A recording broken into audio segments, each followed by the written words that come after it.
Friends, welcome to my channel. Friends, இன்றைக்கு ரெண்டு சூப்பரான ஆண்ட்ராய்ட் டிப்ஸ் பற்றி பார்க்க போகிறோம். ஃப்ரெண்ட்ஸ், கண்டிப்பாக இந்த ரெண்டு டிப்ஸும் வந்து உங்களுக்கு வந்து ரொம்பவே வந்து யூஸ்ஃபுல்லாக இருக்கும். யூஸ் பண்ணி பாருங்கள். அதுக்கு ஃப்ரெண்ட்ஸ், இதுக்கு முன்னாடி வந்து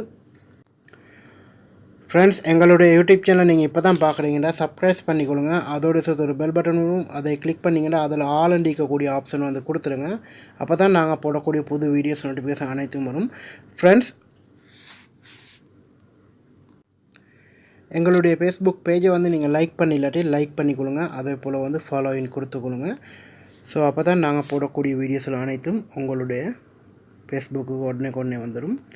ஃப்ரெண்ட்ஸ், நாங்கள் இன்றைய பார்க்க போகிற டிப்ஸ் என்னவென்று பார்த்தீங்கன்னா, முதல்ல வந்து பார்க்கக்கூடிய டிப்ஸ் வந்து செட்டிங்ஸில்.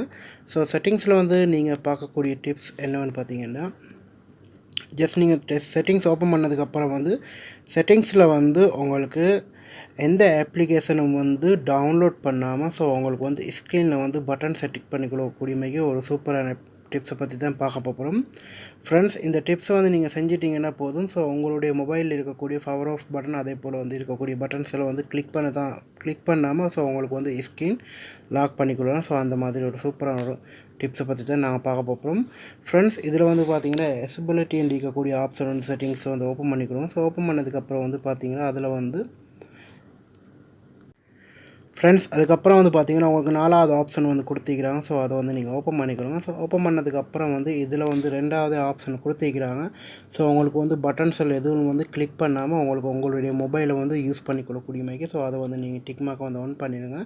ஆன் பண்ணதுக்கப்புறம் வந்து பார்த்திங்கன்னா உங்களுக்கு வந்து இந்த மாதிரி ஒரு ஐக்கான் ஒன்று வந்துடும். அதுக்கப்புறம் வந்து நீங்கள் பேக் வந்துடுங்க. பேக் வந்ததுக்கப்புறம் அந்த ஐக்கானை வந்து நீங்கள் கிளிக் பண்ணிங்கன்னா உங்களுக்கு வந்து பார்த்திங்கன்னா இதில் வந்து ஹோம் பட்டன், பேக் பட்டன், அதே போல் வந்து உங்களுக்கு மெனுவல் பட்டன் கொடுத்திருப்பாங்க. அதே போல் வந்து ஸ்க்ரீன் வந்து ஆஃப் ஆன் கொடுத்திருப்பாங்க. ஸ்க்ரீன் ஆஃப் என்னென்னு பார்த்தீங்கன்னா உங்களுடைய மொபைலை வந்து லாக் பண்ணுறதுக்கும் அதே போல் வந்து ஆன் பண்ணுறது கொடுத்திருப்பாங்க. உங்களுக்கு வந்து உங்களுடைய மொபைலை வந்து வால்யூம் கூட்டுறது கொடுத்திருப்பாங்க. அதே போல் வந்து ஸ்க்ரீன் ஷாட் எடுக்கிறது வந்து கொடுத்திருப்பாங்க. அதே போல் வந்து நோட்டிஃபிகேஷன் பேனல் கொடுத்திருப்பாங்க. இந்த மாதிரி வந்து உங்களுக்கு சில டிப்ஸில் வந்து இதனூடாக வந்து கொடுத்திருப்பாங்க. அதே போல் வந்து பார்த்திங்கன்னா ஸ்க்ரீன் வந்து கண்ட்ரோல் பண்ணுறது கொடுத்திருப்பாங்க. அதே போல் வந்து பார்த்திங்கன்னா உங்களுக்கு மேனுவல் செட்டிங்ஸ் வந்து இதனூடாக வந்து கொடுத்திருக்கிறாங்க. உங்களுக்கு மேனுவல் செட்டிங்ஸில் வந்து ஏதாவது உங்களுக்கு சேஞ்ச் பண்ணணும்னா சேஞ்ச் பண்ணிக்கொள்ளலாம்.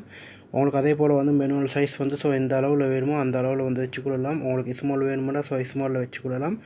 மீடியம் வேணுமெண்டா மீடியமில் வச்சுக்கொள்ளலாம். அப்லேட் வந்து லார்ஜ் வேணுமெண்டா லார்ஜில் வந்து வச்சுக்கொள்ளலாம். இந்த மாதிரி வந்து நிறைய இதில் வந்து செஞ்சு கொள்ளக்கூடிய மாதிரி. அதே போல் வந்து பார்த்திங்கன்னா செட்டிங்ஸ்லேயும் வந்து உங்களுக்கு தேவையான ஆப்ஷனை வந்து ஆட் பண்ணிக்கொள்ளலாம். உங்களுக்கு பார்க்கக்கூடியது மாதிரிக்கும். அதே போல் வந்து பார்த்திங்கன்னா உங்களுக்கு 2வது கொடுத்திருக்கக்கூடிய ஆப்ஷன் வந்து பார்த்திங்கன்னா உங்களுக்கு தேவையான இதில் வந்து பட்டனோட வந்து ஆன் பண்ணிக்கொள்ளலாம். கேமரா இந்த போதும் கான்ட்ராக்ட் இந்த மாதிரி வந்து அனைத்தையும் வந்து உங்களுக்கு வந்து ஆன் பண்ணிக்கொள்ளலாம். அதுக்காக வேண்டி இந்த ஐக்கான் வந்து இருக்குது. உங்களுடைய மொபைலில் இருக்கக்கூடிய பட்டன்ஸில் வந்து நீங்கள் ஆன் பண்ணாமல் யூஸ் பண்ணக்கூடிய மாதிரி இந்த டிப்ஸ் வந்து. அடுத்தது வந்து பார்த்திங்கன்னா ஃப்ரெண்ட்ஸ், நீங்கள் 2வது டிப்ஸ் என்னென்னு பார்த்தீங்கன்னா உங்களுடைய மொபைலில் இருக்கக்கூடிய டெலிகிராம் வந்து நீங்கள் இது வரைக்கும் வந்து அப்டேட் பண்ணிடாட்டி அப்டேட் பண்ணிக்கோங்க. அப்டேட் பண்ணால் தான் உங்களுக்கு இந்த டிப்ஸ் வந்து கிடைக்கும். அதனால் வந்து அப்டேட் பண்ணிக்கொள்ளுங்க. இந்த டிப்ஸ் வந்து பார்த்திங்கன்னா உங்களுக்கு ஐஃபோன், ஆண்ட்ராய்டு மொபைல் ரெண்டுக்கும் வந்து இந்த அப்டேட் வந்து டிப்ஸ் கொடுத்திக்கிறாங்க. யூஸ் பண்ணி பாருங்கள். நீங்கள் வந்து யூஸ் பண்ணக்கூடிய டெலிகிராம் ப்ரைவேட்டாக இருந்தாலும் உங்களுடைய குரூப்பில் ஏதாவது வரக்கூடிய வாய்ஸ் மெசேஜ் வந்து ஜஸ்ட் நீங்கள் வந்து ப்ளே பண்ணிவிட்டு உங்களுக்கு வந்து பேக் வந்துடலாம். பேக் வந்தோன்னா உங்களுடைய மெசேஜ் வந்து இந்த இடத்துல வந்து வாய்ஸ் மெசேஜ் வந்து வேலை செய்யும். உங்களுக்கு தேவையான அந்த இடத்துல வந்து உங்களுக்கு ஸ்டாப் பண்ணி வைக்கலாம். அதே போல் வந்து மறுபடியும் வந்து ப்ளே பண்ணலாம். அதே போல் வந்து பார்த்திங்கன்னா உங்களுக்கு வலது பக்கம் வந்து கார்னரில் வந்து கொடுத்துக்கிறாங்க ப்ளஸ் அடையாளம். க்ளோஸ் பண்ணுறதுக்கு வந்து கொடுத்திக்கிறாங்க. உங்களுக்கு வந்து இதை வந்து ப்ளே பண்ணிக்கணும். வேறு உங்களுக்கு டெலிகிராம் குரூப் அதே போல் வந்து யாருக்கு சரி உங்களுக்கு வந்து சேட் பண்ணி கொண்டு இருக்கலாம். இந்த மாதிரி வந்து உங்களுக்கு செஞ்சு கொள்ளலாம். பார்த்திங்கன்னா யாரோட சரி உங்களுக்கு சேட் பண்ணிக்கணும். இந்த மாதிரி வந்து உங்களுக்கு யூஸ் பண்ணலாம். ஒரு சூப்பரான ஒரு டிப்ஸ் வந்து யூஸ் பண்ணி பாருங்கள். கண்டிப்பாக வந்து உங்களுடைய டெலிகிராமில் வந்து நீங்கள கூடுதலாக வந்து நண்பர்களோட வந்து வாய்ஸ் கட் நீங்கள் பண்ணுறீங்கன்னா இந்த அப்டேட் வந்து சூப்பரான ஒரு அப்டேட் வந்து யூஸ் பண்ணி பாருங்கள். உங்களுடைய டெலிகிராம் வந்து நீங்கள் இது வரைக்கும் வந்து அப்டேட் பண்ணிடாட்டி அப்டேட் பண்ணிக்கொடுங்க. உங்களுக்கு வந்து இந்த டிப்ஸ் வந்து கிடைக்கும். இந்த 2 சூப்பரான டிப்ஸும் வந்து உங்களுடைய ஆண்ட்ராய்டு மொபைலுக்கு வந்து முக்கியமாக தேவையான ஒரு 2 டிப்ஸ்ன்னு சொல்லலாம். யூஸ் பண்ணி பாருங்கள். ஃப்ரெண்ட்ஸ், இந்த வீடியோ உங்களுக்கு பிடிக்கும்னு நினைக்கிறேன். பிடிச்சிருந்துச்சின்னா உங்களோட ஃப்ரெண்ட்ஸ் மார்க்கும் ஷேர் பண்ணுங்கள். இதே போல் இன்னும் ஒரு நல்ல தகவல் நல்ல பதிவோடு வந்து சந்திக்கின்றேன்.